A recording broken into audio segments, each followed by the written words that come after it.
പലർക്കും സംസാരിക്കാൻ വലിയ പ്രയാസമായിരിക്കും. നമുക്കുള്ളിലുള്ള നല്ല നല്ല ആശയങ്ങൾ മറ്റൊരാളോട് സംവദിക്കാനും അത് പറഞ്ഞു ഫലിപ്പിക്കാനും പലർക്കും കഴിവ് കുറവായിരിക്കും. അങ്ങനെ പല അവസരങ്ങളും നഷ്ടപ്പെട്ടു പോയവർ നമുക്കിടയിൽ ധാരാളമുണ്ട്. ചിലർക്ക് മറ്റുള്ളവരെ സംസാരിച്ചു കീഴ്പ്പെടുത്താനുള്ള കഴിവ് അപാരമായിരിക്കും.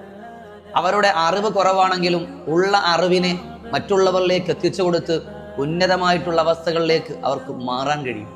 വലിയ കഴിവുള്ളവർ താഴെ കിടക്കുമ്പോൾ കഴിവില്ലാത്തവർ തൻ്റെ സംസാര ചടുലത കൊണ്ട്, സംസാരത്തിൻ്റെ വാചാലത കൊണ്ട് രക്ഷപ്പെട്ടവർ എത്രയാണ്. ആരെയും സംസാരിച്ചു കീഴ്പ്പെടുത്താൻ, ആരോട് സംസാരിക്കുമ്പോഴും സംസാരിച്ചവിടെ മനം കവരാൻ, ഹലാലായ മാർഗത്തിനു വേണ്ടി അതിനെ ഉപയോഗിക്കാൻ താല്പര്യമുള്ളവർ, ആഗ്രഹമുള്ളവർ ഈ പറയുന്ന ദിക്റിനെ അവർ ചൊല്ലുക. ഇത് മഹാനായ പ്രവാചകൻ മൂസാ നബി അലൈഹിസ്സലാത്തു വസ്സലാം അള്ളാഹുവിനോട് പ്രാർത്ഥിച്ച പ്രാർത്ഥനയാണ്. അവിടുന്ന് ദഅവത്തിനു വേണ്ടി പുറപ്പെട്ട സമയം